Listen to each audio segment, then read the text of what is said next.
ارمان شاہ 3 پیس پہنے مکمل تیار تھا۔ سیڑھیاں عبور کر کے اس نے ہلکی سی لمبی سانس لیتے ہوئے آخری 2 سیڑھیاں بھی عبور کیں اور لاؤنج میں قدم رکھا۔ صبح کی نرم روشنی کھڑکی سے اندر آ رہی تھی۔ لاؤنج کے قالین پر ایک سنہری سا رنگ بکھرا ہوا تھا۔ وہ جیسے ہی صوفے کے قریب پہنچا، لمحے بھر کے لیے رک گیا۔ سامنے صوفے پر اس کا چھوٹا بھائی قاسم بیٹھا تھا، ہاتھ میں موبائل اور چہرے پر ایک مسلسل دبی دبی سی مسکراہٹ، آنکھوں میں چمک اور لبوں پر ایسا تاثر جیسے کوئی خوشی چھپانے کی کوشش کر رہا ہو۔ ارمان نے بھویں اٹھا کر قاسم کو دیکھا اور قدم آہستہ آہستہ بڑھاتے ہوئے اس کے قریب پہنچ گیا۔ ایک ہاتھ جیب میں ڈالے گلا کھنگھارتے ہوئے بولا، کیا ہو رہا ہے چھوٹے بھائی؟ کہاں گم ہیں آپ؟ انداز بے حد سادہ تھا۔ قاسم چونک سا گیا، جیسے خواب سے حقیقت میں آیا ہو۔ اس نے فوراً موبائل لاک کیا اور ہلکا سا چینک کر کھڑا ہو گیا۔ نہیں بھائی، کچھ خاص نہیں بھائی، بس موبائل میں ایک ویڈیو دیکھ رہا تھا۔ آپ آفس کے لیے تیار ہیں؟ وہ فوراً بات گھما چکا تھا۔ اسے بالکل اندازہ نہیں تھا ارمان تیار ہو کر اتنی جلدی نیچے آ جائے گا۔ ارمان کے لبوں پر ہلکی سی مسکراہٹ آ گئی۔ جناب، ہم آفس کے لیے مکمل تیار ہیں، لیکن آپ کے ارادے کچھ ٹھیک نہیں لگ رہے، اور جو ارادے ہیں بہتر ہوگا وقت رہتے آپ مجھے بتا دیں، کیونکہ اگر مجھے کسی اور سے پتہ چلا تو آپ پر کافی مشکل آ سکتی ہے۔ یہ کہتے ہی وہ قاسم کے گلے میں ایک بازو ڈال چکا تھا، جیسے کوئی راز کھوجنے کا ارادہ ہو، اور اسے ساتھ لیے دروازے کی طرف بڑھنے لگا۔ قاسم ہلکی سی ہنسی دباتے ہوئے بولا، کیا ہو گیا آپ کو؟ ایسا کچھ نہیں ہے بھائی، ایسا کچھ بھی۔ میں تو آپ کا ہی انتظار کر رہا تھا۔ ایک گاڑی خراب ہے، دوسری امی لے کر گئی ہیں، اور تیسری آپ کے لیے ریڈی ہے، تو سوچا آپ مجھے یونی ڈراپ کر دیں گے۔ اب آپ بلا وجہ شک کر رہے ہیں تو میں اپنے لیے کیب منگا لیتا ہوں۔ ارمان نے چلتے چلتے ذرا سا سر جھکایا اور شوخی سے بولا، ہم تو یونی آپ کو ڈراپ کر دیں گے، لیکن جو یہ دل کی بات ہے، آپ کب ہم تک ڈراپ کرنے والے ہیں؟ اس کے دن تاریخ ہمیں بتا دیں تاکہ پھر ہم جھٹکے کے لیے تیار رہیں۔ وہ ارمان شاہ تھا۔ بچپن سے اس نے قاسم کو اپنے ہاتھوں سے پالا تھا، بھلا کیسے وہ اس کے رنگ روپ کو نہ پہچانتا۔ قاسم کے قدم ایک لمحے کو رکے، چہرے پر ایک عجیب سی جھجک آ گئی۔ کیا مطلب بھائی؟ میں کچھ سمجھا نہیں۔ وہ واقعی پریشان ہو گیا تھا۔ جس بات کا ڈر تھا وہی ہوا تھا۔ ہمیشہ وہ اپنی باتیں ارمان سے چھپاتا تھا، نہ جانے کیوں اسے ایک جھجک محسوس ہوتی تھی۔ اس نے ہمیشہ ایک باپ کا کردار ادا کیا تھا، بڑا بھائی تو کبھی وہ بنا ہی نہیں، مگر لاکھ چھپا لینے کے باوجود ارمان کو اس کا چہرہ دیکھ کر ہی سب کچھ معلوم ہو جاتا تھا۔ ارمان نے ہلکا سا کہکہا لگایا، اب اتنا فارمل مت ہو قاسم، مجھے سیدھا بتاؤ، کسی کو پسند کر رہے ہو تم یا پھر کوئی اور بات ہے؟ دیکھو، میں تمہارا بڑا بھائی ضرور ہوں لیکن دوست بھی ہوں، اسی لیے مجھ سے گھبرانے کی ضرورت نہیں ہے۔ یہ سن کر قاسم کے چہرے پر ہلکی سی شرمیلی مسکراہٹ پھیل گئی، کانوں کی لویں سرخ ہو گئیں۔ وہ نظر بچانے لگا لیکن ارمان اس کے کندھے پر ہاتھ رکھ کر بولا، چھوٹے بھائی، عمر کم ہے تمہاری، پڑھائی پر دھیان دو بھی۔ وہ اس کے بدلتے رنگ کو دیکھتے ہوئے شوخی سے بولا تھا۔ قاسم نے فوراً جواب دیا، 25 سال کا تو ہو گیا ہوں بھائی، اب آپ اگر کسی کو پسند نہیں کرے تو کم سے کم مجھے تو حق ہے نا۔ کتنی بار آپ کو امی نے بھی کہا ہے، میں بھی کہتا ہوں، کسی کو پسند کر لیں، شادی کر لیں، لیکن آپ کرتے ہی نہیں، تو چھوٹے کو ہی پہل کرنی پڑے گی۔ ارمان نے دلچسپی سے آنکھیں سکیڑتے ہوئے پوچھا، اچھا اور یہ کون ہے؟ ان کے بارے میں ذرا غور فرمائیے۔ صاحبہ نے ایسا کون سا جادو میرے بھائی پر کیا ہے جو آج ہاتھ ہی نہیں آ رہے؟ قاسم ذرا سا جھک کر دھیمی آواز میں بولا، وہ بہت اچھی ہے بھائی، بہت خوبصورت۔ زندگی میں پہلی بار مجھے کوئی اپنے لیے پسند آئی ہے۔ میں نے کبھی تصور بھی نہیں کیا تھا کوئی مجھے اتنی اچھی لگے گی۔ ارمان کی مسکراہٹ گہری ہو گئی۔ چلو، بہت جلد پھر ہمیں انہی کا سرپرائز دو گے۔ مجھ سے کب ملواؤ گے؟ قاسم قدم آگے بڑھاتے ہوئے بولا، ابھی راضی کر رہا ہوں، جیسے ہی وہ مان جائے گی آپ سے ملواؤں گا۔ آپ کے بغیر تو میں کچھ نہیں کر پاؤں گا، آپ جانتے ہیں، آپ کے سائے میں ہی ہم بڑے ہوئے ہیں۔ ارمان نے ہلکے سے سر ہلایا، ٹھیک ہے، پھر ہم انتظار کریں گے۔ یہ کہہ کر وہ دونوں مین ڈور کے قریب پہنچ گئے۔ باہر دھوپ ہلکی ہلکی پھیل رہی تھی، فضا میں گاڑیوں کے انجن اور صبح کی تازگی پھیلی ہوئی تھی۔ ارمان نے جیب سے چابی نکالی اور گاڑی کی طرف بڑھ گیا، جبکہ قاسم خاموشی سے ساتھ چلتا رہا، چہرے پر وہی دبی دبی سی مسکراہٹ، جیسے کوئی راز دل میں چھپا ہو۔ دوسری جانب کچن میں گیس کے چولہے پر توا گرم تھا اور اس پر روٹی پکنے کی ہلکی ہلکی خوشبو پھیل رہی تھی۔ دیوار پر لگی چھوٹی سی گھڑی سے دھوپ کی نرم کرنیں اندر آ کر کاؤنٹر پر بکھر رہی تھیں۔ کاؤنٹر کے ایک کونے پر چائے کا برتن دھیرے دھیرے ابل رہا تھا اور ساتھ ہی پراٹھے کے لیے رکھے ہوئے آٹے کے پیڑے پلیٹ میں ترتیب سے رکھے تھے۔ نشا، جو 20 سال کی ایک نہایت معصوم اور دلکش لڑکی تھی، خوبصورت رنگت، بڑی آنکھیں اور سیدھے کالے بال کمر تک لٹکائے، اپنے ہی خیالوں میں گم پراٹھے پلٹ رہی تھی۔ اس کا دوپٹہ ایک طرف کندھے پر ڈھلکا ہوا تھا اور چہرے پر سکون بھری مسکراہٹ تھی۔ اچانک اسے اپنے پیچھے ہلکی سی جنبش کا احساس ہوا، جیسے کوئی خاموشی سے کھڑا ہو۔ اس نے پلٹ کر دیکھا تو کچن کے دروازے پر ابراہیم کھڑا تھا، گلے میں دفتر کا ٹیگ لٹک رہا تھا اور قمیض کی آستینیں کوہنی تک مڑی ہوئی تھیں۔ نشا کے چہرے پر خوشی کی ایک ہلکی سی لہر دوڑ گئی۔ اٹھ گئے جناب؟ وہ ہلکے طنز کے ساتھ بولی۔ میں کب سے آپ کا انتظار کر رہی تھی، آئیے بیٹھ جائیے، ناشتہ دے دیتی ہوں۔ پھر آپ نے دفتر بھی جانا ہے اور آپ کو پتہ ہے رات بھی میں آپ کا اتنا انتظار کرتی رہی، لیکن آپ اتنا لیٹ آئے۔ کتنی بار آپ سے کہا ہے اپنے دوستوں سے تھوڑی سی جان چھڑا لیں، لیکن لگتا ہے آپ کو گھر کا کوئی ہوش ہی نہیں ہے۔ ابراہیم کچن کے ایک کونے میں رکھی چھوٹی سی ڈائننگ ٹیبل کی کرسی کھینچ کر بیٹھتے ہوئے بولا، آپ کی یہ میٹھی آواز صبح صبح کانوں میں رس گھول دیتی ہے۔ اور سنیے میڈم، میں کل جلدی ہی آ گیا تھا اور کل میں آپ کے لیے آئس کریم بھی لے کر آیا تھا، لیکن آپ پہلے ہی سو گئی تھیں۔ اس میں میرا کوئی قصور نہیں ہے، سمجھ آئی؟ نشا ذرا حیرانی سے چمچ ہاتھ میں رکھتے ہوئے بولی، تو آپ مجھے جگا دیتے یا کسی کو بھیج دیتے، میں فوراً اٹھ جاتی۔ ابراہیم نے چائے کا کپ ہاتھ میں اٹھایا اور مسکراتے ہوئے جواب دیا، کیسے اٹھا دیتا لڑکی، آئس کریم امی کے ہاتھ لگ گئی تھی، تمہیں لگتا ہے وہ آئس کریم تم تک پہنچ پاتی؟ رات ہی ساری چٹ ہو گئی تھی۔ ہاں، اب تمہارے حصے میں اس کا ڈبہ ضرور آ سکتا ہے، وہ کوڑے دان میں ہوگا۔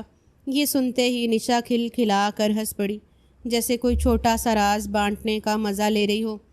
ابھی وہ مزید کچھ کہتی کہ اچانک کچن کا ماحول اچانک بدل گیا۔ دروازہ دھڑ سے کھلا اور اندر داخل ہوئی فرخندہ بیگم، ابراہیم کی ماں اور نشا کی خالہ۔ ان کے چہرے پر سختی اور آنکھوں میں خفگی صاف جھلک رہی تھی۔ یہ کیا بےہودگی لگائی ہوئی ہے تم نے، شرم آنی چاہیے تمہیں، وہ بلند آواز میں بولی۔ نامحرم ہے یہ، اور تم سے عمر میں بڑا بھی، سر پر دوپٹہ لے کر اس کے سامنے آیا کرو۔ کتنی بار تمہیں سمجھایا ہے اور تم کھڑی ہو کر ہنس رہی ہو۔ نہ جانے تمہاری ماں نے کیا تربیت کی تھی تمہاری، عذاب چھوڑ کر میرے سر پر چلی گئی ہے، خود تو مر گئی، اپنی آخری نشانی چھوڑ گئی۔ میرا بس چلے تو تمہارا گلا دبا دوں، بلا وجہ مجھ پر مسلط کر دی گئی ہو۔ نشا کے چہرے کی مسکراہٹ پل میں گم ہو گئی، وہ سہم کر نظریں جھکا گئی، ہاتھ کی حرکت رک گئی، جیسے کسی نے اسے پتھر کر دیا ہو۔ فرخندہ بیگم کی آواز مزید سخت ہو گئی، 2 تھپڑ لگاؤں گی تمہیں، بالکل ادب نہیں رہا، دوپٹہ پہنو فوراً۔ ان کی بات سن کر اس نے فوراً اپنا سر ڈھانپا تھا۔ ابھی وہ مزید کچھ کہتی، اس سے پہلے ہی ابراہیم نے فوراً مداخلت کی۔ کرسی سے سیدھا ہو کر بولا، بس کریں امی، کیا ہو گیا ہے آپ کو، اتنا فارمل کیوں ہو رہی ہیں صبح صبح؟ آئیے بیٹھیے، ناشتہ کریے، بلا وجہ آپ اس کو ڈانٹ رہی ہیں۔ اپنا گھر ہے، کسی غیر کا نہیں جو بلا وجہ وہ احتیاط کرے، اور میں کون سا اس کے لیے غیر ہوں، اس کا کزن ہوں۔ اگر ساتھ بیٹھ گئے، ہنس لیا تو اس میں کون سی بڑی قیامت آ گئی ہے؟ بچپن سے ساتھ رہ رہی ہے وہ ہمارے، چھوٹی چھوٹی باتوں پر اتنا غصہ نہیں کرتے۔ فرخندہ بیگم تیکھی نظر ڈال کر بولی، بیٹے میں نے تو جو دیکھنا تھا دیکھ لیا، اور اب تم اتنی اس کی طرفداری نہ کیا کرو تو بہتر ہے، ورنہ 2 ہاتھ تمہیں بھی لگاؤں گی۔ چپ چاپ اپنے کمرے میں ناشتہ کیا کرو، کچن میں آ کر بیٹھنے کی کوئی ضرورت نہیں ہے۔ میں پچھلی بار بھی میں نے تمہیں یہ بات سمجھائی تھی، لیکن تم سنتے نہیں ہو۔ ابھی تم دونوں کی یہ باتیں مذاق لگ رہی ہوں گی، لیکن جب معاشرہ تھو تھو کرے گا پھر کہنا اماں آپ ٹھیک کہہ رہی تھیں۔ لیکن ابراہیم بات کاٹتے ہوئے تھوڑا نرم لہجے میں بولا، بس کریں، آپ کیوں ان عورتوں کی طرح بن گئی ہیں جو بلا مقصد فساد کھڑا کر دیتی ہیں؟ امی ناشتے کا وقت ہے، تھوڑی خوش مزاجی رکھیں، پورا دن آپ کے بغیر مجھے آفس میں گزارنا ہوتا ہے، اب صبح صبح بھی آپ اس طرح کریں گی تو میں کس طرح آفس جاؤں گا؟ ریلیکس ہو جائیے۔ نشا نے چپ چاپ ابراہیم کی طرف دیکھا اور آنکھوں کے اشارے سے ہلکا سا شکریہ ادا کیا، جیسے اس نے ایک بڑی مشکل ٹال دی ہو۔ اس نے تیزی سے پراٹھا پلیٹ میں نکالا، انڈے کا آملیٹ ساتھ رکھا اور ٹیبل پر رکھ دیا۔ وہ جانتی تھی اگر ذرا بھی اب دیر کی تو فرخندہ بیگم اس کی جان نکال لیں گی، اور وہ بلا مقصد اب اپنی شامت نہیں لانا چاہتی تھی۔ فرخندہ بیگم منہ ہی منہ میں کچھ بڑبڑاتی ہوئی کرسی کھینچ کر بیٹھ گئیں، مگر چہرے کی سختی ابھی بھی برقرار تھی۔ کچن میں پھر برتنوں کی کھنک سنائی دینے لگی، چائے کی خوشبو پھیل گئی اور باہر گلی سے بچوں کے کھیلنے کی آواز آ رہی تھی، مگر اس ماحول میں ابھی بھی ایک ہلکی سی خاموشی باقی تھی جو سب کے دلوں میں اپنی اپنی بات لیے بیٹھی تھی۔ ارمان شاہ کا کیبن شہر کے پوش علاقے میں واقع ایک بڑے بزنس کمپلیکس کی 8ویں منزل پر تھا۔ شیشے کی بڑی کھڑکی سے نیچے سڑکوں کا منظر صاف دکھائی دے رہا تھا، گاڑیوں کا شور، پیدل چلنے والے اور دور عمارتوں کے اوپر ہلکی دھند جیسا آسمان۔ کیبن کے اندر ہر چیز ترتیب سے رکھی ہوئی تھی، سیاہ رنگ کا کشادہ ڈیسک، لیپ ٹاپ، فائلوں کے منظم ڈھیر اور ایک طرف لگے بگ شیلف میں کارپوریٹ رپورٹس اور چند مہنگی باؤنڈ کتب۔ دیوار پر ارمان شاہ کا فیملی فوٹو لگا ہوا تھا، جس میں وہ اور قاسم ایک ساتھ کھڑے مسکرا رہے تھے۔ ان کی تصویر سے ہی معلوم ہو رہا تھا دونوں بھائیوں میں بے حد محبت ہے۔ ارمان کرسی کی پشت سے ٹیک لگائے لیپ ٹاپ کی اسکرین پر رپورٹس دیکھ رہا تھا کہ دروازہ ہلکے سے بجا۔ آئیے، وہ اپنے ہی دھیان میں بولا تھا۔ چند لمحے بعد دروازہ کھلا اور اندر داخل ہوا خاور، اس کا خاص ملازم، درمیانی قد، صاف شیو اور سفید قمیض کے اوپر نیوی بلیو ویسٹ۔ وہ سیدھا ٹیبل کے پاس آیا، ہاتھ باندھ کر بولا، السلام علیکم سر، آپ نے مجھے یاد کیا؟ ارمان نے نظریں اسکرین سے ہٹا کر اس کی طرف دیکھا۔ ہاں، دراصل تم سے کچھ بات کرنی تھی۔ اچھا پہلے یہ بتاؤ، کل ایف گروپ کے ساتھ جو میٹنگ ہوئی تھی ان کے تاثرات اب تک کیسے ہیں؟ تمام چیزیں کلیئر جا رہی ہیں یا پھر کوئی جھول ہے؟ اس کی بات سن کر خاور فوراً بولا، نہیں سر، آپ نے میٹنگ کو کافی اچھی طرح ہینڈل کیا تھا، ورنہ ایف گروپ کا پریزیڈنٹ بالکل بھی آرام سے راضی نہیں ہوتا، کچھ نہ کچھ مسئلہ ضرور کھڑا کرتا ہے اور پھر ایک الجھن لازمی لاتا ہے، مگر آپ نے معاملہ اتنی اچھے طریقے سے سنبھالا کہ سب چیزیں معمول کے مطابق چل رہی ہیں۔ اس کی بات سن کر ارمان سنجیدگی سے بولا، شکر ہے۔ اچھا بھائی کام کرو، اس کی تمام اپڈیٹ مجھے میل کر دو۔ میں مزید ایک دفعہ اس ڈیل پر نظر ثانی کرنا چاہتا ہوں، تاکہ اگر کہیں کوئی غلطی ہو رہی ہو تو میں اسے فوراً یہ ٹھیک کر لوں، کیونکہ آگے جا کر کوئی مسئلہ پیش آئے یہ مجھے گوارا نہیں۔ ارمان فائل بند کرتے ہوئے بولا۔ خاور فوراً بولا، جی سر، میں نے میل تیار کر لی ہے، بس آپ کو سینڈ کرنا باقی ہے۔ یہ کام ضروری ہے، اسی لیے میں نے پہلے ہی مکمل کر لیا تھا۔ سر، کوئی اور کام میرے لائق؟ ارمان نے سر ہاں میں ہلایا تھا اور اس کو دیکھتے ہوئے بولا، ہاں کام ہے، لیکن ایک ذاتی کام ہے، اور تم سے زیادہ میں کسی پر یقین نہیں کرتا، اور امید کرتا ہوں تم میرا بھروسہ نہیں توڑو گے۔ خاور فوراً بولا، سر آپ کو یہ کہنے کی ضرورت نہیں ہے، آپ بے فکر ہو کر بتائیے کیا ہوا ہے۔ ارمان نے گہری سانس لی تھی اور اس کو دیکھتے ہوئے بولا، قاسم کی کچھ حرکتیں مجھے کافی مشکوک لگ رہی ہیں۔ آج کل قاسم کسی کو پسند کر رہا ہے، شاید کوئی غریب ٹائپ لڑکی ہے، اس نے نہ مجھے تصویر دکھائی ہے نہ بیک گراؤنڈ بتایا ہے۔ تم اچھی طرح معلومات نکالو اور ہاں اس پر نظر بھی رکھنا، کافی جذباتی طبیعت کا مالک ہے، اپنے ساتھ کچھ کر نہ لے، اگر الٹا سیدھا کچھ ہوا تو بہت بڑا مسئلہ ہو جائے گا۔ اور اس لڑکی کا پتہ کر کے اس کی بھی تمام ہسٹری نکالو، کون ہے، کہاں کی ہے، کیا کرتی ہے، اس کا فیملی بیک گراؤنڈ کیا ہے، باپ اور بھائی کیا کرتے ہیں، ایک ایک چیز۔ مجھے کسی بھی چیز میں چوک نہیں چاہیے۔ خاور نے گہری سانس لی، جیسے پہلے سے کچھ کہنے کا سوچ رکھا ہو۔ جی سر، اصل میں مجھے کچھ ان کی ایکٹیویٹی کے بارے میں بھی پتہ چلا ہے، میں آپ سے بات کرنا چاہ رہا تھا، لیکن پھر یہی سوچا کہیں آپ ناراض نہ ہو جائیں۔ ارمان نے بھومے چڑھائے، کیا مطلب؟ میں نے پہلے بھی تم سے کہا تھا کہ اگر قاسم کے بارے میں کچھ بھی الٹا سیدھا سنو تو فوراً مجھے آگاہ کرنا۔ سوچنے سے کیا مطلب ہے تمہیں؟ بتانا چاہیے تھا مجھے۔ کیا ہوا ہے، سب خیریت ہے؟ خاور محتاط لہجے میں بولا، سر معاف کریے گا، میں نے بتانے میں دیری کی، وہ کچھ لڑکوں کے ساتھ ریسنگ وغیرہ میں بھی حصہ لے رہے ہیں۔ پچھلی بار جب آپ کینیڈا گئے تھے تب ان کا ایکسیڈنٹ بھی ہوا تھا، معمولی سی چوٹ آئی تھی، لیکن سر قاسم سے کافی ڈر گئے تھے۔ میں نے آپ کو بتانے کی کوشش کی تھی لیکن انہوں نے منع کر دیا تھا۔ کہ آپ کو انفارم نہ کروں۔ اب چونکہ بات نکل آئی ہے اس لیے بتا رہا ہوں۔ چوٹ زیادہ نہیں آئی تھی، اس لیے میں نے بھی بات کو معمولی سمجھ کر نظر انداز کر دیا تھا، لیکن مجھے لگتا ہے وہ ایکسیڈنٹ ان کا اس لڑکی کی وجہ سے ہی ہوا تھا۔ اس دوران سر کافی اپسیٹ تھے۔ ارمان سیدھا ہو کر بیٹھ گیا، چہرے پر سختی آ گئی۔ اتنی بڑی بات ہو گئی اور تم مجھے اب بتا رہے ہو؟ تم پاگل ہو گئے ہو خاور؟ میں نے تم سے کیا کہا تھا کہ کوئی بھی خبر ہو تو مجھے ہر حال میں دو، خاص کر قاسم کے حوالے سے، اور تم اس کی بات مان کر خوش ہو گئے ہو۔ تف ہے تم پر۔ خاور فوراً بولا، جی سر معذرت چاہتا ہوں، لیکن میں مجبور ہو گیا تھا۔ ان کی خواہش تھی کہ آپ کو نہ بتاؤں، اور اگر میں ان کی خواہش کا احترام نہیں کرتا بلا وجہ وہ مجھ سے خفا ہو جاتے، اسی لیے میں چپ ہی رہا تھا۔ ارمان کی آواز میں خفگی اور کنٹرول دونوں تھے۔ دیکھو خاور، میں تمہیں سیلری دیتا ہوں، تم میرے ملازم ہو، قاسم کے نہیں۔ وہ میرا چھوٹا بھائی نہیں، میرا بیٹا ہے، اسے میں نے اپنے ہاتھوں سے پالا ہے، یاد رکھنا۔ اگر اسے کچھ ہوا تو میں تمہیں کبھی معاف نہیں کروں گا اور اس پورے امپائر کو تباہ کر دوں گا۔ میری جان بستی ہے اس میں۔ خاور فوراً سیدھا ہو کر سنجیدگی سے بولا، جی سر، اب آپ بے فکر رہیے، میں آپ کو ہر ایک رپورٹ دوں گا، چاہے دن ہو یا رات۔ قاسم صاحب پر نظر رکھنا میری اب اولین ترجیح ہے۔ ارمان کرسی سے ذرا پیچھے ہو کر بولا، ٹھیک ہے، آج سے تمہارا سب سے پہلا کام قاسم کی ایک ایک سرگرمی پر نظر رکھنا ہے، کہاں جاتا ہے، کس سے ملتا ہے، کیا کرتا ہے، سب، اور اس لڑکی کے بارے میں بھی مکمل ڈیٹیل دو جلد، کیونکہ اب اس پر بھی نظر رکھنا بے حد ضروری ہو گیا ہے۔ جوان خون ہے اور کافی جذباتی بھی، اس لیے میں نہیں چاہتا کہ وہ خود کو کسی بھی نقصان میں مبتلا کرے۔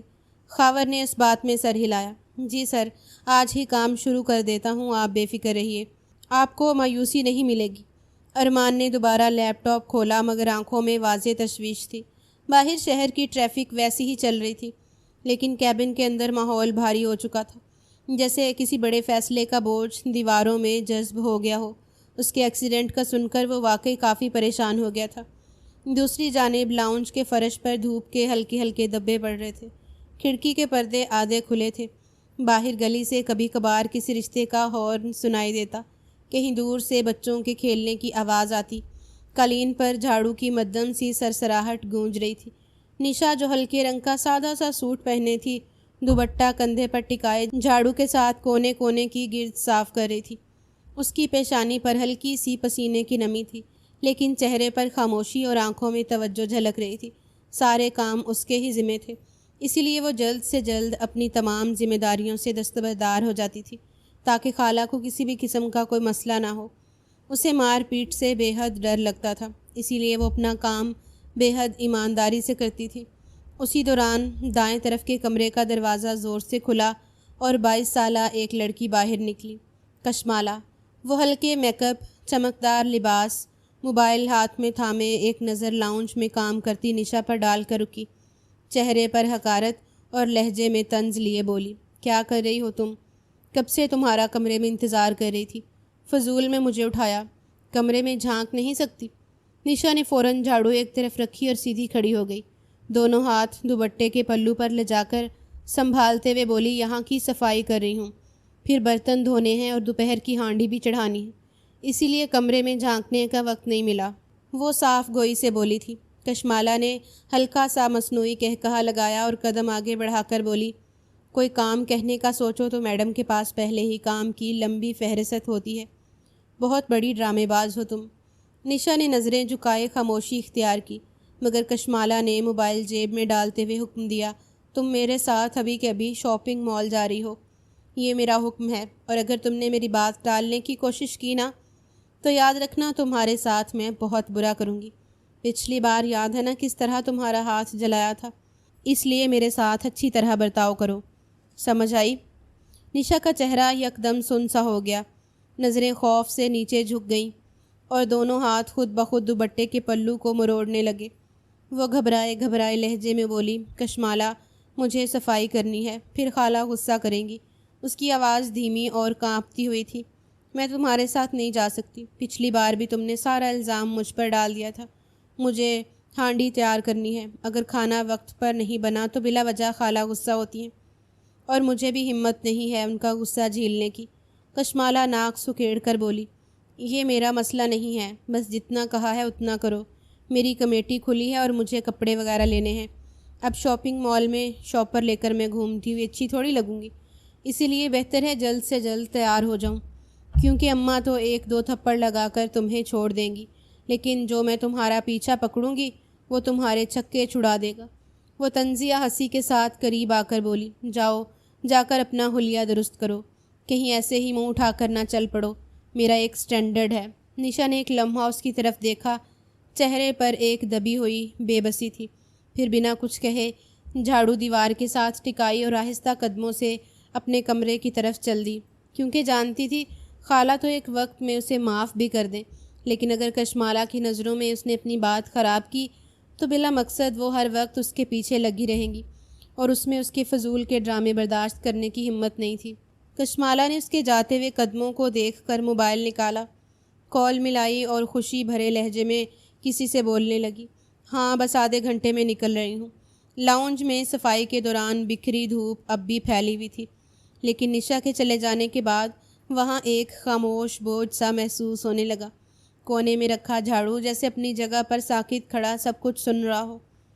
1 گھنٹے بعد شاپنگ مال کے اندر ہلکی خوشبوؤں اور لوگوں کے قدموں کی آوازوں کا امتزاج ایک مصروف مگر دلکش ماحول بنا رہا تھا۔ مختلف دکانوں کی رنگ برنگی روشنیاں اور شیشے کی دیواروں میں سجے کپڑوں اور جیولری کے ڈسپلے گاہکوں کو اپنی طرف کھینچ رہے تھے۔ کشمالہ اور نشا گراؤنڈ فلور کی ایک جیولری شاپ میں کھڑی تھی، شوکیس میں مختلف ڈیزائن کے جھمکے چمک رہے تھے۔ کشمالہ سیلز گرل کو ایک جوڑی دکھانے کا کہہ رہی تھی، جبکہ نشا خاموشی سے ایک طرف کھڑی ہلکی نظریں جھکا کر اشیاء دیکھ رہی تھی۔ اسے کچھ بھی خریدنے کا اختیار نہیں تھا، کہنے کو اس کے پاس پیسے موجود تھے، لیکن اگر وہ ذرا بھی کسی چیز کی خریداری کرتی اس کے پاس کچھ بھی نہیں آتا اور پیسے بھی خرچ ہو جاتے، اس لیے اس نے چپ رہنے میں عافیت جانی تھی۔ اوپر دوسرے فلور سے ارمان شاہ اور قاسم شاہ اپنے 2 گارڈز کے ساتھ شاپنگ کرتے ہوئے نیچے کی طرف اتر رہے تھے۔ قاسم کے ہاتھ میں ابھی تک ایک برانڈ سٹور کا بیگ تھا، مگر اس کی نظریں ادھر ادھر بھٹک رہی تھیں۔ جیسے ہی وہ لوگ سیڑھیوں کے موڑ سے نیچے آئے، قاسم کی نظر اچانک کشمالہ پر جا ٹھہری۔ وہ ایک لمحے کے لیے رک سا گیا، قدم درمیان میں ہی تھم گئے۔ اسے اپنی آنکھوں پر یقین نہیں آ رہا تھا، وہ واقعی آ چکی تھی، اس نے مذاق نہیں کیا تھا۔ ارمان 2-3 قدم آگے بڑھا چکا تھا کہ اچانک سے اسے احساس ہوا کہ قاسم ساتھ نہیں ہے۔ پلٹ کر دیکھا تو وہ ایک ہی جگہ ساکت کھڑا نیچے جھک کر کسی سمت دیکھ رہا تھا۔ ارمان تیز قدموں سے واپس آیا اور اس کے قریب کھڑا ہو کر بولا، کیا ہوا جناب؟ اب شرٹ اور پرفیوم نہیں خریدنا؟ کتنی زبردستی تم مجھے یہاں لے کر آئے ہو، تمہیں معلوم ہے میری کتنی امپورٹنٹ میٹنگ تھی، لیکن تم سنتے کب ہو، بس اپنی منمانی کرنا جانتے ہو۔ قاسم آہستگی سے نظریں ہٹائے بغیر بولا، آپ 2 دن پہلے پوچھ رہے تھے نا کہ میں کس کو پسند کر رہا ہوں اور کس کو اپنی زندگی میں شامل کرنا چاہتا ہوں۔ ارمان فوراً دلچسپی سے بولا، ہاں بتاؤ نا کس کو پسند کر رہے ہو؟ اپنے بھائی کے لیے اس کے گھر ضرور جاؤں گا۔ تم بتا ہی نہیں رہے تو میں کیسے کروں؟ اس کے لہجے میں نرمی اور محبت شامل تھی۔ اس دن بھی بات ادھوری کر کے تم نے بات کو بیچ میں ہی چھوڑ دیا تھا۔ قاسم نے آہستہ آہستہ اپنا ہاتھ اٹھایا اور انگلی ایک سمت کر دی، جیسے کسی خواب میں اشارہ کر رہا ہو۔ بھائی، میں اس کو پسند کرتا ہوں، اتنی محبت کرتا ہوں جس کو لفظوں میں کبھی بیان ہی نہیں کر سکتا۔ یہ لڑکی میری آخری محبت ہے، میں اس کے بغیر نہیں جی سکتا، مجھے یہ ہر حال میں چاہیے۔ ارمان نے بھی اس سمت دیکھا، قاسم کی انگلی کشمالہ کی طرف اٹھی ہوئی تھی، لیکن ارمان کی نظریں فوراً نشا پر ٹھہر گئیں۔ وہ سادہ شلوار قمیض میں ہلکا سا دوپٹہ اوڑھے دھیان جھمکوں کی بجائے کہیں اور گم کیے ہوئے بلا کی حسین اور نہایت معصوم نظر آ رہی تھی۔ ارمان ایک لمحے کے لیے بالکل خاموش رہ گیا، جیسے الفاظ اس کا ساتھ چھوڑ گئے ہوں۔ دل کی دھڑکنیں سست ہو گئی تھیں، اسے زندگی میں پہلی بار اپنا پتھر دل دھڑکتا ہوا محسوس ہو رہا تھا۔ قاسم اپنی ہی دھن میں مسلسل بول رہا تھا، بھائی آپ کو نہیں پتہ میں نے کتنا کچھ سوچ رکھا ہے اس کے لیے، یہ بس ایک بار ہاں کہہ دے تو، لیکن نخرے بہت ہیں۔ آج یہ میری وجہ سے ہی یہاں پر آئی ہے، راضی نہیں تھی لیکن میں نے بہت مشکل سے راضی کروایا تھا، کیونکہ میں آپ کو دکھانا چاہتا تھا، لیکن مجھے بالکل امید نہیں تھی کہ یہ واقعی آ جائے گی۔ یہ کتنی خوبصورت ہے بھائی۔ چند لمحے بعد کشمالہ اور نشا شاپ سے نکل کر مال کے مرکزی حصے کی طرف چل پڑیں۔ ان کے جاتے ہی دونوں بھائی جیسے ہوش میں آئے۔ پہلے ارمان ہوش میں آیا تھا۔ اسے اپنی بے خیالی پر شدید غصہ آیا تھا کہ وہ اپنے بھائی کی پسند کو کیوں دیکھ رہا ہے، حالانکہ اسے ایک شدید غلط فہمی ہو چکی تھی جس سے وہ ناواقف تھا۔ ارمان نے قاسم کے کندھے پر ہاتھ رکھا اور آہستہ سے بولا، تم اب پریشان نہیں ہونا، تمہارا بھائی بہت جلد تمہارے لیے ایک خوبصورت تحفہ تیار رکھے گا، بس اب تم لڑکی راضی کر لو یا پھر اپنے بھائی پر چھوڑ دو۔ تمہیں زندگی کی وہ خوشی دینے والا ہوں جس کا تم نے کبھی تصور بھی نہیں کیا ہوگا، لیکن بدلے میں ایک وعدہ چاہتا ہوں۔ اس نے سر ہاں میں ہلایا تو مزید بولا، بائک کو ہاتھ نہیں لگاؤں گی، تم میرے لیے بے حد ضروری ہو۔ قاسم نے افسوس بھرے لہجے میں سر ہلایا لیکن دکھ سے بولا، آپ کی بات سر آنکھوں پر بھائی، لیکن اس کا میں کروں کیا؟ مجھے کچھ سمجھ نہیں آ رہا۔ کتنا کچھ تو کر چکا ہوں لیکن وہ راضی ہی نہیں ہوتی۔ کہتی ہے جہاں اماں کہیں گی وہیں کروں گی، اب پتہ نہیں کیا ہوگا میرا۔ نہ جانے اس کی اماں راضی ہوں گی بھی یا نہیں۔ کہتی ہے اماں کافی سخت ہیں اور یہی چیز مجھے خوفزدہ کر رہی ہے۔ ارمان کے چہرے پر ایک اعتماد بھری مسکراہٹ آئی۔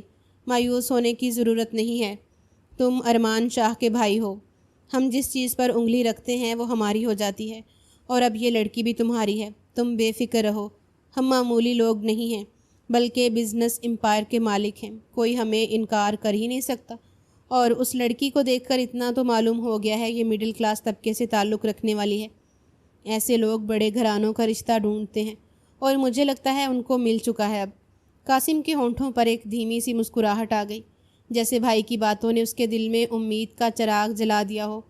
دونوں آگے بڑھ گئے، لیکن ارمان کی نظریں ایک لمحے کے لیے پھر دور جاتی بھیڑ میں نشا کو تلاش کرنے لگی۔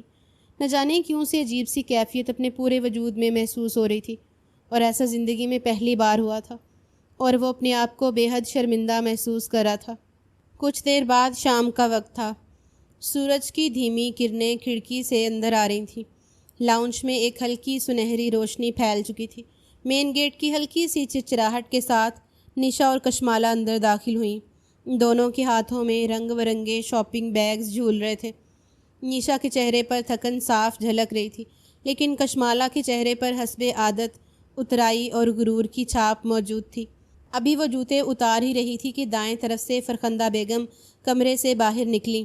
ان کی نظریں سیدھی نشا پر جا ٹھہریں اور ماتھے پر بل پڑ گئے۔ تیز قدموں سے آگے بڑھتے ہوئے وہ سخت لہجے میں بولی، کمبخت، تجھے کہا تھا ہانڈی چڑھا دینا، برتن دھو دینا، گھر صاف کر دینا، مگر تم تو سیر سپاٹے کرنے نکل گئی۔ شرم آنی چاہیے اس لڑکی کو، صرف اور صرف کام سے چوری کرنا آتا ہے اور کچھ نہیں۔ سارے برتن گندے پڑے ہیں، تم کس کی اجازت سے گئی تھی؟ میں ذرا سوئی کیا، تم فوراً گھر سے نکل گئی؟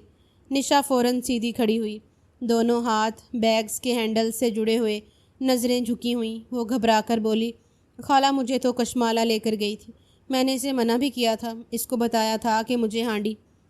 لیکن اس کا جملہ مکمل ہونے سے پہلے کشمالہ تیزی سے بول اٹھی، او بی بی چپ رہو، اماں میں نے تو کہا بھی تھا پہلے اپنے کام ختم کر لو پھر چلیں گے، مگر اس کو شاپنگ کی بڑی جلدی تھی، کہنے لگی ابھی چلتے ہیں۔ اب آپ خود ہی دیکھ لیں، میری کوئی غلطی نہیں، بلا وجہ یہ مجھ پر الزام لگا رہی ہے، اور آپ کو پتہ ہے بیچ بازار میں بھی ایک دم سے غائب ہو گئی تھی، پوچھئے کس کے پاس گئی تھی وہ؟ بلا وجہ اس کو پھنسا چکی تھی، حالانکہ ایسا کچھ نہیں ہوا تھا۔ یہ کہہ کر وہ ایک نظر حقارت سے نشا کو دیکھتے ہوئے اپنا سامان لیے اندر کی طرف بڑھ گئی تھی۔ نشا کا دل جیسے کسی نے مٹھی میں جکڑ لیا ہو، آنکھوں میں نمی اترنے لگی، مگر اس نے فوراً فرخندہ بیگم کی طرف دیکھا۔ خالہ میں سچ کہہ رہی ہوں، ایسا کچھ نہیں ہوا، میں نے تو… اس سے پہلے کہ وہ وضاحت دیتی ایک زوردار تھپڑ اس کے چہرے پر پڑا۔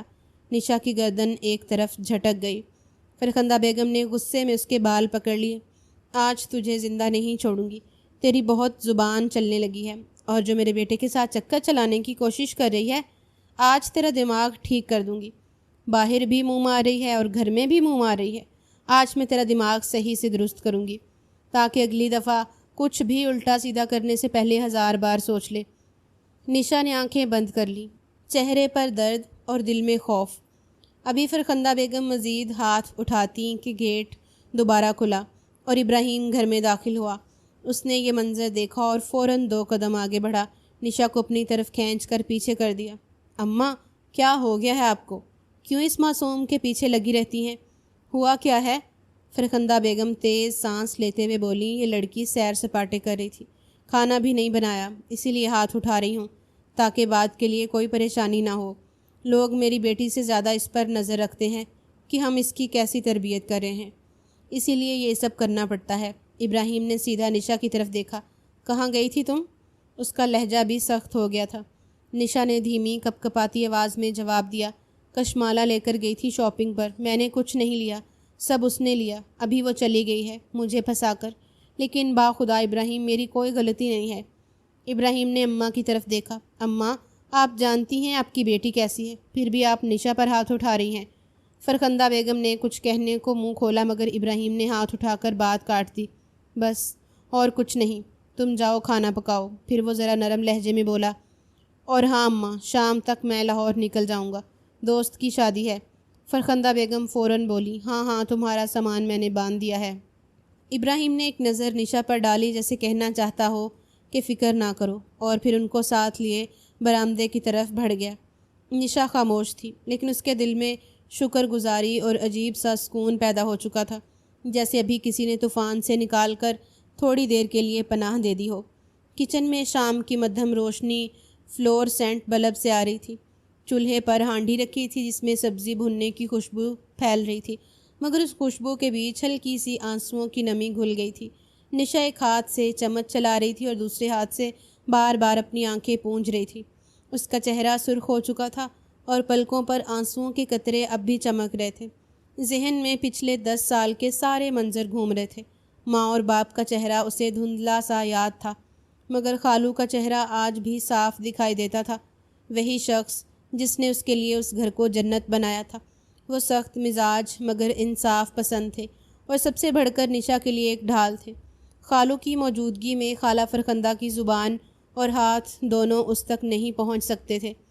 وہ اپنے بچوں کو بھی منع کرتے تھے کہ نشا کو کبھی احساس نہ ہو کہ وہ یتیم ہے، وہ ہمارے گھر کا اب فرد ہے۔ اسی لیے ابراہیم اس کے ساتھ ہمیشہ نرمی سے پیش آتا تھا، مگر 2 سال پہلے ان کے انتقال کے بعد سب بدل گیا تھا۔ اب ہر دن اس پر بوجھ بن کر اترتا تھا۔ کشمالہ کی بدتمیزی، خالہ کی ڈانٹ اور مار، سب کچھ اس کی عادت کا حصہ بن گیا تھا۔ ایک ہی سہارا تھا، ابراہیم۔ وہ نہ صرف اسے اچھا سلوک کرتا بلکہ ہر موقع پر اس کا دفاع کرتا تھا۔ خالو کی موجودگی میں خالہ فرخندہ کی زبان اور ہاتھ دونوں اس تک نہیں پہنچ سکتے تھے۔ وہ اپنے بچوں کو بھی منع کرتے تھے کہ نشا کو کبھی یہ احساس نہ ہو کہ وہ یتیم ہے، وہ ہمارے گھر کا اب فرد ہے۔ اسی لیے ابراہیم اس کے ساتھ ہمیشہ نرمی سے پیش آتا تھا، مگر 2 سال پہلے ان کے انتقال کے بعد سب بدل گیا تھا۔ اب ہر دن اس پر بوجھ بن کر اترتا تھا۔ کشمالہ کی بدتمیزی، خالہ کی ڈانٹ اور مار، سب کچھ اس کی عادت کا حصہ بن گیا تھا۔ ایک ہی سہارا تھا، ابراہیم۔ وہ نہ صرف اس سے اچھا سلوک کرتا بلکہ ہر موقع پر اس کا دفاع کرتا تھا۔ چولہے کی آنچ ذرا تیز کر کے وہ سبزی ہلانے لگی، مگر دل میں ایک انجانا خوف بیٹھا تھا۔ ابھی وہی سوچوں میں گم تھی کہ دروازے سے قدموں کی چاپ سنائی دی۔ ابراہیم کچن میں داخل ہوا، جینز اور ٹی شرٹ پہنے، ہاتھ میں موبائل تھامے۔ اس نے ایک نظر نشا کے چہرے پر ڈالی اور فوراً بھانپ گیا کہ وہ رو رہی تھی۔ کیا حاصل ہو رہا ہے رو کر؟ اس نے آہستہ مگر سنجیدہ لہجے میں پوچھا۔ صرف اپنی آنکھوں پر ظلم کر رہی ہو تم؟ نشا چونک کر پلٹی، گھبراہٹ میں چمچ ہانڈی میں چھوڑ کر دونوں ہاتھوں سے اپنے آنسو صاف کیے۔ میں رو نہیں رہی تھی۔ اس کی آواز ہلکی اور کانپتی ہوئی تھی، پھر فوراً بات بدلتے ہوئے بولی، آپ کب واپس آئیں گے؟ ابراہیم موبائل جیب میں ڈالتے ہوئے بولا، 1 ہفتہ لگ جائے گا، دوست کی شادی ہے، اس کے بعد لاہور میں تھوڑا گھومنا ہوگا۔ نشا کے چہرے پر تشویش بڑھ گئی۔ پلیز جلدی آ جائیے گا، اگر آپ کے پیچھے کچھ ہو گیا تو پھر ساری زندگی آپ کو افسوس ہوگا۔ اس کے الفاظ میں چھپا خوف واضح تھا۔ ابراہیم ایک لمحہ خاموش رہا، پھر نرم لہجے میں بولا، کچھ نہیں ہوگا میڈم، میں نے امی کو سمجھا دیا ہے، وہ تمہیں کچھ نہیں کہیں گی، تم بس جلدی جلدی کھانا بنا لو، باقی فکر چھوڑ دو۔ نشا نے سر ہلایا اور دوبارہ ہانڈی میں چمچ چلانے لگی، مگر اس کی آنکھوں کی نمی ابھی بھی خشک نہیں ہوئی تھی۔ کچن میں اب سبزی کے بھننے کی خوشبو، ہانڈی سے اٹھتی بھاپ کے ساتھ ایک انجانی اداسی بھی گھل گئی تھی۔ ابراہیم چند لمحے اسے دیکھتا رہا، پھر آہستہ سے پلٹا اور باہر نکل گیا، مگر جاتے جاتے اس کے قدموں کی آہٹ نشا کے کانوں میں ایک عارضی تحفظ کا احساس چھوڑ گئی۔ اس نے گہرا سانس لیا، آنچ ہلکی کی اور دل ہی دل میں دعا کی، کاش یہ ایک ہفتہ جلدی گزر جائے۔ کچھ گھنٹے بعد کھانا تناول کر کے ابراہیم چلا گیا تھا۔ وقت دھیرے دھیرے گزرتا جا رہا تھا۔ رات کا وقت گہرا ہو چکا تھا۔ گھر کے باہر گلی سنسان اور خاموش تھی، صرف دور کہیں کتوں کے بھونکنے کی آواز آ رہی تھی۔ اندر ڈرائنگ روم میں مدھم لائٹ جل رہی تھی۔ ابراہیم لاہور روانہ ہو چکا تھا۔ فرخندہ بیگم اپنے کمرے میں گہری نیند سو رہی تھیں اور کشمالہ بیڈ پر نیم دراز ہو کر موبائل اسکرول کر رہی تھی۔ نشا زمین پر بچھے گدے پر لیٹی ہوئی کتاب کے اوراق پلٹتے ہوئے خاموشی میں ڈوبی ہوئی تھی۔ کمرے میں صرف پنکھے کی ہلکی سی گوں گوں سنائی دے رہی تھی۔ اچانک خاموشی کو چیرتی ہوئی ڈور بیل کی تیز گھنٹی بجی۔ کشمالہ نے چونک کر سر اٹھایا اور جھنجھلا کر بولی، جاؤ نشا، دیکھو کون ہے۔ میری گیم کا لیول چل رہا ہے، خراب نہ کرو۔ نشا نے کتاب ایک طرف رکھی، دوپٹہ اٹھا کر سر پر اوڑھا اور آہستہ آہستہ دروازے کی طرف بڑھی۔ صحن میں جاتے ہوئے اس کے پاؤں کی چاپ ٹائلز پر ہلکی سی گونجی۔ دروازے کے قریب پہنچ کر اس نے آہستہ سے پوچھا، کون ہے؟ باہر سے کوئی جواب نہیں آیا۔ ایک لمحے کو وہ رکی، پھر دوبارہ تھوڑا اونچی آواز میں بولی، کون ہے؟ اب بھی کوئی جواب نہیں ملا۔ اس کے دل میں ہلکی سی بے چینی پیدا ہوئی، لیکن اس نے سوچا شاید کوئی محلے کا جاننے والا ہو۔ لاپرواہی سے اس نے دروازے کا لاک کھولا اور آہستہ سے دروازہ کھسکایا۔ دروازہ کھلتے ہی سامنے کا منظر دیکھ کر وہ ساکت رہ گئی۔ وہاں 4 لمبے چوڑے گارڈز کھڑے تھے، سیاہ یونیفارم میں، چہروں پر سیاہ ماسک اور ہاتھوں میں چمکتی ہوئی رائفلز۔ ان کی آنکھوں میں سردی اور بے تاثر سختی جھلک رہی تھی۔ نشا کے لب ہلے۔ جی آپ؟ اس کا جملہ مکمل ہونے سے پہلے ہی بائیں طرف سے دھاگدار شخصیت قدم بڑھاتی ہوئی سامنے آئی۔ ارمان شاہ۔ اس کی آنکھوں میں ایک عجیب سی سنجیدگی اور چہرے پر ہلکی سی مسکراہٹ تھی۔ اس نے کچھ بولنے کی بجائے فوراً جیب سے سفید رومال نکالا جس پر سے تیز بو اٹھ رہی تھی۔ نشا نے حیرت سے ایک قدم پیچھے ہٹنے کی کوشش کی، لیکن اس کے رد عمل دینے سے پہلے ہی ارمان شاہ نے ایک تیز حرکت میں اس کے منہ اور ناک پر وہ رومال رکھ دیا۔ کلوروفارم کی تیز مہک پل بھر میں اس کا دماغ بھاری کر گئی۔ آنکھوں کے سامنے دھند سی چھا گئی۔ دل کی دھڑکن بے قابو ہوئی اور وہ جیسے زمین کھسکنے کا احساس محسوس کرنے لگی۔ اس نے ہاتھوں سے دھکیلنے کی کوشش کی مگر اس کی کلائیوں پر مضبوط گرفت پڑ چکی تھی۔ چند ہی لمحوں میں اس کے بازو ڈھیلے پڑ گئے اور وہ نیم بے ہوش حالت میں لڑک گئی۔ ارمان شاہ نے ایک اشارہ کیا۔ گارڈز فوراً آگے بڑھے اور اسے سہارا دے کر قریب کھڑی چمکتی سیاہ مرسڈیز کی پچھلی سیٹ پر لٹا دیا۔ گاڑی کے دروازے کے بند ہونے کی آواز رات کی خاموشی میں گونج گئی۔ اسی لمحے ایک اور مرسڈیز پیچھے سے آئی، پھر تیسری بھی۔ تینوں گاڑیاں ایک ترتیب سے آگے بڑھیں۔ ہیڈ لائٹس کی روشنی گلی کی دیواروں پر رقص کرتی ہوئی اور لمحوں میں وہ دھواں چھوڑتی ہوئی اندھیرے میں غائب ہو گئی۔ اندر کمرے میں کشمالہ اب بھی موبائل میں مصروف تھی۔ اس کے کانوں تک صرف دور ہوتی گاڑیوں کی ہلکی سی گڑ گڑاہٹ پہنچی، مگر اس نے پرواہ نہیں کی۔ گلی دوبارہ خاموش ہو گئی، مگر دروازے کے باہر کی ٹھنڈی رات میں جیسے ہوا بھی ایک انجانی خبر سنانے کو بے چین تھی۔ آدھے گھنٹے بعد لاؤنج کی مدھم زرد روشنی میں دیواروں کے سائے لمبے ہو رہے تھے۔ صوفے کے قریب پڑے کارپٹ پر ہلکی سی خوشبو پھیلی ہوئی تھی، شاید کسی مہنگے پرفیوم کی۔ نشا کی پلکیں آہستہ آہستہ کھلیں، سانس میں کلوروفارم کی ہلکی سی جھلک اب بھی موجود تھی۔ سر بھاری اور گلا خشک تھا۔ اس نے ہلنے کی کوشش کی تو محسوس ہوا کہ بدن جیسے پتھر کا ہو گیا ہو۔ چند قدم کے فاصلے پر ارمان اپنی پشت کیے کھڑا تھا، ہاتھ میں موبائل اور کان میں فون۔ اس کے لہجے میں ایک عجیب اعتماد اور رعب تھا۔ ہاں چھوٹے، آ جاؤ، تمہارے لیے ایک سرپرائز تیار ہے، اور ہاں تھوڑا تیار ہو کر آنا، تم خوش ہو جاؤ گے۔ اس کے الفاظ کا ہر حصہ نشا کے دل میں خوف کے کیل کی طرح پیوست ہو رہا تھا۔ وہ یکدم اپنی جگہ سے اٹھی، ہاتھ دل پر رکھا۔ آواز میں کپکپاہٹ صاف سنائی دے رہی تھی۔ کون ہیں آپ؟ کہاں لائے ہو مجھے؟ مجھے اپنے گھر جانا ہے۔ ارمان نے آہستہ سے فون بند کیا، کندھے سیدھے کی اور پلٹا۔ لمحے بھر کے لیے وہ بس اسے دیکھتا رہا، چہرے پر خوف، آنکھوں میں نمی اور تھر تھراتے ہونٹ۔ وہ لمحے کے لیے کچھ کہنا بھول گیا۔ نظروں میں ایک خفیف نرمی ابھری، مگر فوراً ہی وہ سخت لہجے میں بولا، تمہاری وجہ سے میرا بھائی بائک ریسنگ میں حصہ لے رہا ہے۔ اگر خدا نہ کرے اسے کچھ ہو گیا یا ہم اس کی جان سے ہاتھ دھو بیٹھے تو پھر؟ اسی لیے شرافت سے مان جاؤ، ابھی کے ابھی تمہارا نکاح میرے بھائی سے ہوگا، پھر تم اپنے گھر جانا، میں خود تمہاری ماں سے بات کروں گا، رات کو ہی تمہاری رخصتی ہو جائے گی، اس لیے بے فکر رہو۔ نشا نے پلکیں جھپکائیں جیسے بات سمجھنے کی کوشش کر رہی ہو، پھر اچانک سے اس کی آنکھوں میں پہچان کی جھلک ابھری۔ ایک سیکنڈ، کہیں آپ قاسم کی بات تو نہیں کر رہے؟ ارمان نے مختصر سا سر ہلایا۔ نشا کے ہونٹ کانپے، وہ ایک قدم پیچھے ہٹی۔ میں وہ نہیں ہوں جو آپ سمجھ رہے ہیں، خدا کے لیے مجھے جانے دیں، میں وہ نہیں ہوں، باخدا۔ اس کی آواز بھرا گئی، وہ دروازے کی سمت مڑ کر دوڑنے لگی، مگر چند ہی قدم بعد ارمان نے جھٹکے سے اس کا بازو پکڑ لیا۔ نشا کے قدم رکے بھی نہیں تھے کہ وہ زور سے پیچھے کھنچ گئی، اور اگلے لمحے ایک زوردار تھپڑ کی گونج کمرے کی خاموشی میں تیر گئی۔ نشا کا چہرہ جھٹکے سے ایک طرف مڑا، آنکھ سے آنسو پھوٹ پڑے۔ ارمان نے جھک کر اس کی آنکھوں میں دیکھا، لہجہ سرد اور دھمکی بھرا تھا۔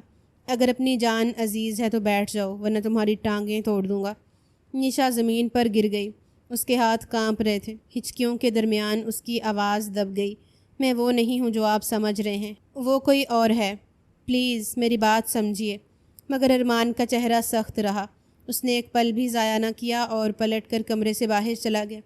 دروازے کے بند ہونے کی آواز کے بعد کمرے میں صرف نشا کی دبکی ہوئی سسکیاں اور گھڑی کی ٹک ٹک باقی رہ گئی تھی۔ مزید آدھا گھنٹہ بیت گیا تھا۔ فارم ہاؤس کے وسیع لاؤنج میں ایک عجیب سا سکوت چھایا ہوا تھا۔ باہر لان میں لگے بڑے بڑے لیمپ روشنی پھیلا رہے تھے، مگر اندر کا ماحول جیسے بوجھل تھا۔ قاسم ہانپتا ہوا اندر داخل ہوا، اس کے قدموں کی آواز ماربل کے فرش پر گونج رہی تھی، اس کی آنکھوں میں گھبراہٹ صاف جھلک رہی تھی۔ لاؤنج کے کونے میں ارمان صوفے پر ٹانگ رکھے بیٹھا تھا، اس کے چہرے پر اطمینان مگر لہجے میں سختی چھپی ہوئی تھی۔ چند قدم کے فاصلے پر زمین پر بیٹھی نشا کے دونوں ہاتھ زانوں پر رکھے کانپ رہے تھے، آنکھیں سوجی ہوئیں اور آنسو رکے بغیر بہہ رہے تھے۔ قاسم نے ایک نظر بھائی کی طرف اور ایک نظر نشا کی طرف ڈالی، پھر تیزی سے آگے بڑھا۔ بھائی یہ سب کیا ہے؟ خیریت تو ہے نا؟ اس کی آواز میں حیرت کے ساتھ تشویش بھی تھی۔ ارمان نے بغیر کسی ہچکچاہٹ کے جواب دیا، یہ رہا تمہارا تحفہ، یہی وہ لڑکی ہے نا جسے تم پسند کرتے ہو، آج تمہارا نکاح اسی سے ہوگا۔ وہ قاسم کی آنکھوں میں دیکھتے ہوئے خوشی سے بولا، لیکن وعدہ کرو اس کے بعد تم بائک کو ہاتھ بھی نہیں لگاؤ گے۔ تمہیں اگر کچھ ہوا تو میں خود کو معاف نہیں کر پاؤں گا، تم میرے لیے اولاد جیسے ہو، سمجھ رہے ہو نا؟ قاسم نے ایک لمحہ بھی ضائع کیے بغیر نشا کو دیکھا، وہ سر اٹھا کر اسے دیکھ رہی تھی، مگر آنکھوں میں خوف اور بے بسی کی ایک عجیب کیفیت تھی۔ میں وہ نہیں ہوں، اس نے ٹوٹے ہوئے لہجے میں کہا۔ میں کب سے ان کو سمجھا رہی ہوں مگر یہ سن ہی رہے۔ قاسم نے فوراً پلٹ کر ارمان کی طرف دیکھا۔ بھائی یہ وہ لڑکی نہیں ہے، یہ تو کشمالہ کی کزن ہے نشا، میں اسے جانتا ہوں، آپ نے یہ کیا کر دیا؟ نشا کو ہر ایک بات معلوم تھی، لیکن وہ کبھی بھی اس کے معاملات میں مداخلت نہیں کرتی تھی۔ ارمان نے بھویں سکیڑ کر کہا، کیا مطلب؟ مطلب یہ کہ جسے میں پسند کرتا ہوں وہ دوسری لڑکی ہے۔ یہ نہیں ہے، قاسم نے سنجیدگی سے جواب دیا، اور آپ ایسا کر بھی کیسے سکتے ہیں؟ کشمالہ کے ساتھ بھی؟ میں آپ کو اس چیز کی اجازت نہیں دیتا، میں خود اسے راضی کر رہا تھا، وہ مان جاتی، مگر یہ آپ نے کیا کر دیا؟ چند لمحوں کے لیے ارمان کے چہرے پر حیرت اور الجھن چھا گئی۔ اس نے ایک بار قاسم کو دیکھا، پھر نشا کو، مگر الفاظ جیسے گم ہو گئے تھے۔ نشا نے دونوں ہاتھوں سے اپنے آنسو پونجنے کی ناکام کوشش کی اور روحانسی آواز میں بولی، میں نے کہا تھا آپ سے میں وہ نہیں ہوں۔ اب خالہ مجھے کبھی گھر میں نہیں آنے دیں گی، وہ مجھے معاف نہیں کریں گی، مجھے بہت ماریں گی۔ آپ کو نہیں پتہ میری زندگی اتنی آسان نہیں ہے جتنی نظر آتی ہے۔ یہ کہتے ہی وہ بری طرح رو پڑی، اس کی سسکیاں کمرے کے سکوت میں صاف سنائی دے رہی تھیں۔ قاسم آہستہ سے اس کے قریب جا کر بولا، نشا ڈرو مت، میں ہوں نا، تمہیں کچھ نہیں ہوگا۔ مگر ارمان اب بھی گہری سوچ میں ڈوبا ہوا تھا، اسے اپنی غلطی کا احساس ہو رہا ہو، مگر ناک کے بوجھ تلے زبان بند تھی۔ کمرے کا ماحول مزید سنجیدہ اور بھاری ہو چکا تھا، جیسے سب کے دل میں کوئی ناپسندیدہ سچائی اتر چکی ہو۔ چند لمحے بعد وہ اس کو لیے واپس اس کے گھر کی طرف بڑھا۔ بارش کی ہلکی بوندیں اب تیز ہوتی جا رہی تھیں، گلی میں اندھیرا اور خاموشی تھی، بس دور کہیں کتے کے بھونکنے کی آواز آ رہی تھی۔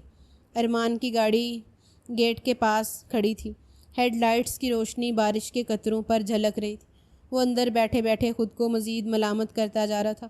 اس نے ہمت کر کے نشا کو دیکھا تھا اور سر جھکا کر بولا، میں جانتا ہوں میں بہت بڑا گناہ گار ہوں، لیکن آپ مایوس نہ ہوں، آپ کے ساتھ کچھ غلط نہیں ہوگا۔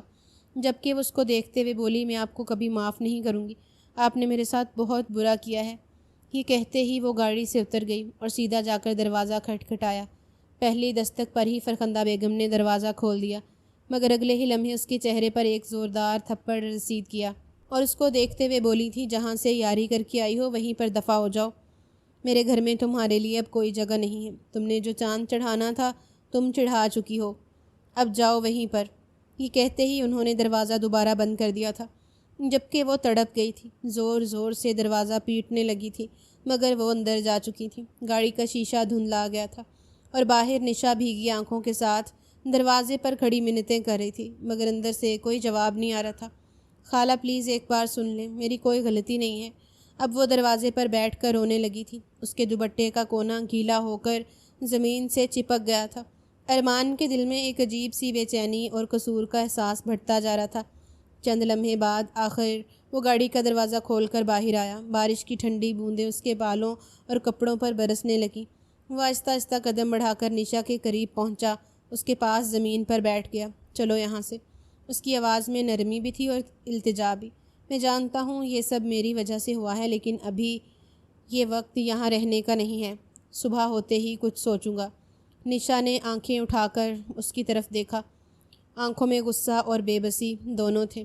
آپ کی وجہ سے میری عزت خاک میں مل گئی ہے، آپ نے میری زندگی برباد کر دی، میں کہیں کی نہیں رہی، آپ جائیے یہاں سے۔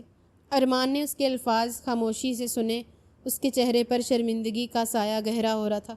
میں مانتا ہوں میں نے بہت بڑی غلطی کی ہے، لیکن ابھی بارش میں تمہیں یہاں نہیں چھوڑ سکتا، تم بیمار ہو جاؤ گی، تمہارے پاس اور کوئی جگہ نہیں ہے۔ وہ پل بھر کے لیے خاموش رہی۔ بارش کی آواز گلی میں گونج رہی تھی، کبھی دور سے کسی گاڑی کے گزرنے کی مدھم گڑگڑاہٹ آتی۔ وہ صحیح بول رہا تھا، اب اندر جانا بہت مشکل تھا۔ نشا نے گہری سانس لی، دوپٹے کے کونے سے اپنے گال پونجھے اور آہستہ سے کھڑی ہو گئی۔ اس کا وجود تھکن اور صدمے سے بوجھل تھا۔ ارمان بھی اٹھ کھڑا ہوا، وہ آہستہ سے بولا، چلو، اور اس کے ساتھ گاڑی کی طرف بڑھا۔ پیچھے سے گلی کی خاموشی میں بس بارش کی ٹپ ٹپ اور کہیں دور سے آتی کتے کی آواز باقی رہ گئی۔ گاڑی میں بیٹھتے ہی ارمان نے ایک نظر اس کی طرف ڈالی، مگر وہ شیشے سے باہر بارش میں بھیگتی سڑک کو دیکھ رہی تھی۔ آنکھوں میں ابھی بھی نمی باقی تھی۔ گاڑی دھیرے سے آگے بڑھی، پیچھے اس کے بچپن کا گھر، بند دروازہ اور وہ تھپڑ کی گونج رہ گئے تھے، اور وہ کچھ نہیں کر پائیں تھیں۔ وقت دھیرے دھیرے گزرتا جا رہا تھا۔ ایک ہفتے بعد کمرے میں مدھم روشنی جل رہی تھی، کھڑکی کے پردے ہلکی سی ہوا سے آہستہ آہستہ ہل رہے تھے۔ باہر شام کے بعد کی خاموشی چھائی ہوئی تھی، بس کہیں کہیں سے گلی کے کتوں کے بھونکنے کی آواز آ رہی تھی۔ نشا بستر کے کنارے بیٹھی تھی، آنکھوں کے کونے ابھی بھی نم تھے۔ ابراہیم کے الفاظ اس کے دماغ میں ہتھوڑے کی طرح گونج رہے تھے، میں تمہاری شکل تک نہیں دیکھنا چاہتا۔ ہر جملہ جیسے اس کے دل کو کاٹ رہا تھا۔ ابھی کچھ دیر پہلے اس کی ابراہیم سے بات ہوئی تھی، اس نے رو رو کر ہر تفصیل اس کو بتائی تھی، لیکن بدلے میں اس نے یہ چند الفاظ کہے تھے اور فون بند کر دیا۔ جانے فرخندہ بیگم نے اس کی برین واشنگ کیسے کی تھی کہ وہ اب اس کی آواز تک نہیں سننا چاہتا تھا۔ چند لمحے بعد دروازے پر ہلکی سی دستک ہوئی۔ اس نے گہری سانس لی، جلدی سے آنسو صاف کیے اور سیدھی ہو کر بیٹھ گئی۔ چند لمحے بعد ارمان شاہ اندر داخل ہوا۔ وہ حسب عادت سفید شلوار قمیض میں تھا، مگر اس کے چہرے پر ایک عجیب سی سنجیدگی اور ملال کی جھلک تھی۔ وہ خاموشی سے چلتا ہوا آ کر صوفے پر بیٹھ گیا، مگر درمیان میں فاصلہ رکھا۔ دونوں کے بیچ خاموشی چند سیکنڈ تک بھاری ہو کر لٹکی رہی۔ ارمان آہستہ سے بولا، میں نے تمہاری خالہ سے بات کی تھی، مگر وہ راضی نہیں ہو رہی۔ ان کے لہجے میں مایوسی اور شرمندگی دونوں جھلک رہی تھیں۔ مجھ سے بہت بڑی غلطی ہو گئی نشا، میں واقعی شرمندہ ہوں۔ نشا نے نظریں جھکائے رکھیں، ہونٹ ہلکے سے کانپے۔ آپ تو غیر ہیں، غیر ایسے ہی کرتے ہیں، وہ مدھم آواز میں بولی، لیکن جب اپنے ہی تکلیف دیں تو ہم گلہ کس سے کریں؟ وہ ہلکا سا رکی، گہری سانس لی اور بولی، آپ معافی مت مانگیے، یہ سب میری زندگی میں لکھا ہوا تھا، مگر میں اب یہاں سے جانا چاہتی ہوں، اور آپ سے ایک کام تھا۔ ارمان فوراً سیدھا ہوا، ہاں بولو کیا چاہتی ہو؟ چند لمحے وہ خاموش رہی، جیسے الفاظ سوچ رہی ہو، پھر دھیرے سے بولی، آپ اتنے امیر ہیں، کیا آپ میری کہیں جاب لگوا سکتے ہیں؟ اور ایک ہاسٹل کا انتظام کر دیں۔ میں محنت کر کے اپنی زندگی گزار لوں گی۔ اس گھر میں واپس جانا اب فائدہ نہیں، وہاں گئی تو سوائے ذلت کے کچھ نہیں ملے گا۔ ارمان نے گہری نظر اس پر ڈالی، پھر دھیرے سے سر ہلایا۔ ایک لڑکی کا ہاسٹل میں رہنا آسان نہیں ہوتا نشا۔ یہاں ہر کونے میں ایسے لوگ بیٹھے ہیں جو بھیڑیے کی طرح ہیں مگر شکل میں انسان لگتے ہیں۔ نشا کے آنسو دوبارہ بہہ نکلے۔ تو میں کیا کروں؟ آپ کے ساتھ ایک چھت کے نیچے رہنا یہ میرے لیے غلط ہے۔ لوگ بہتان لگا رہے ہیں، میری عزت پہلے ہی ختم ہو چکی ہے۔ کمرے میں ایک بار پھر خاموشی چھا گئی۔ باہر سے ہوا کا جھونکا آیا، پردہ ایک طرف کو اڑ گیا۔ ارمان نے آہستہ سے اپنے ہاتھوں کو جوڑا، پھر مدھم لہجے میں بولا، میں اپنی غلطی سدھارنا چاہتا ہوں۔ نشا نے پہلی بار براہ راست اس کی آنکھوں میں دیکھا۔ ارمان کی آنکھوں میں ایک عجیب سا عزم اور نرمی تھی، جیسے وہ واقعی کچھ ٹھیک کرنے کا ارادہ کر چکا ہو۔ اس نے دھیرے سے پوچھا، کیسے؟ وہ سنجیدگی سے بولا، غلطی سدھارنے سے مراد میں تمہیں اپنانا چاہتا ہوں۔ اس نے بات کو گھمایا نہیں تھا۔ نشا نے چونک کر اوپر دیکھا۔ ارمان نے بات جاری رکھی، مجھے معلوم ہے میں بآسانی قاسم کی شادی کشمالہ سے کروا دوں گا، اور یہ بھی جانتا ہوں کشمالہ اچھی لڑکی نہیں ہے، مگر میرا بھائی اسے پسند کرتا ہے تو وہ دونوں الگ گھر میں رہیں گے، تمہیں کسی پریشانی کا سامنا نہیں ہوگا۔ وہ لمحہ بھر کو رکا، پھر جیسے دل کا بوجھ ہلکا کرتے ہوئے بولا، جس دن قاسم نے تم دونوں کو دکھایا تھا میں کشمالہ کو دیکھ ہی نہیں پایا، کیونکہ میری نظریں صرف تم پر ٹک گئی تھیں۔ میں آج گھما پھرا کر باتیں نہیں کروں گا، صاف ستھری بات کروں گا۔ نشا کی آنکھوں میں ہلکی سی حیرت اور بے یقینی ابھری۔ ارمان نگاہیں جھکاتے ہوئے بولا، یہ کہتے ہوئے شرمندگی ہوتی ہے کہ اپنے بھائی کی پسند سمجھنے کے باوجود میں تم سے محبت کر بیٹھا تھا، اور اب بھی کرتا ہوں۔ میں نے تمہاری زندگی کے بارے میں سب کچھ جان لیا ہے، انفارمیشن نکالی ہے میں نے تمہاری لائف کی، جتنی مشکلات تم نے جھیلی ہیں، اسی لیے چاہتا ہوں کہ اب تم ایک خوشحال زندگی گزارو۔ اگر تمہیں اعتراض نہ ہو تو شام تک ہم نکاح کر لیتے ہیں۔ نشا ہلکا سا طنزیہ ہنس کر بولی، آپ تو اتنے رئیس ہیں، مجھ سے محبت کیوں کریں گے؟ یہ تو اچھا مذاق ہے، گلٹ کو آپ محبت کا نام دے رہے ہیں صاحب۔ ارمان فوراً سنجیدگی سے بولا، خدا کی قسم ایسا نہیں ہے، گلٹ اپنی جگہ ہے، محبت اپنی جگہ، اور اگر تم میری محبت کو گلٹ کا نام دینا چاہتی ہو تو مجھے کوئی اعتراض نہیں ہے، کیونکہ ہر صورت میں تم میری ہو جاؤ گی۔ اس نے سوالیہ انداز میں پوچھا، کیا تم مجھ سے نکاح کرو گی؟ چند لمحے کے سکوت میں نشا کے دل کی دھڑکن تیز ہوتی گئی۔ وہ نظریں جھکا کر دھیرے سے بولی، آپ مجھے مارو گے تو نہیں نا؟ ساری زندگی محبت سے رکھو گے؟ ارمان نے فوراً جواب دیا، با خدا میں تمہیں محبت سے رکھوں گا، کبھی تمہیں کوئی تکلیف نہیں دوں گا، بس ایک بار مجھے بھروسہ کر لو۔ نشا کی آنکھوں میں آنسو بھر آئے، لب کپ کپاتے ہوئے اس نے ہلکا سا ہاں بولا اور سر اس بات میں ہلا دیا۔ ارمان نے گہرا سانس لے کر شکر ادا کیا، جیسے برسوں کا بوجھ اتر گیا ہو۔ شام کو کمرے میں ہلکی روشنی اور خوشبو بکھری ہوئی تھی، نکاح کے کلمات گونج رہے تھے، اور ہر لفظ کے ساتھ نشا کی آنکھوں میں امید کے چراغ جلنے لگے۔ اس کے کانوں میں قاضی صاحب کی آواز آئی، مبارک ہو، آپ دونوں کا نکاح مکمل ہوا۔ ارمان نے مسکرا کر اس کی طرف دیکھا، جیسے یہ یقین دلا رہا ہو کہ آج سے اس کی دنیا بدل گئی ہے۔ اس نے نشا کا ہاتھ اپنے ہاتھوں میں لے کر نرمی سے کہا، اب یہ ہاتھ کبھی نہیں چھوٹے گا، مرنے کے بعد ہی ہم الگ ہوں گے۔ نشا نے بھی ہلکی سی مسکراہٹ کے ساتھ آنسو صاف کیے۔ باہر آسمان پر غروب آفتاب کی نارنجی روشنی پھیل رہی تھی، جیسے قدرت بھی اس نئے آغاز کو اپنی دعا دے رہی ہو۔ نشا دل ہی دل میں سوچ رہی تھی، شاید قسمت نے اسے دیر سے مگر ایک ایسا سہارا دیا ہے جو ساری عمر اس کا ہاتھ تھامے رکھے گا۔ ابراہیم کی طرح ایک کھوکھلا سہارا نہیں، جس نے اس کی ذات پر بھروسہ تک نہیں کیا۔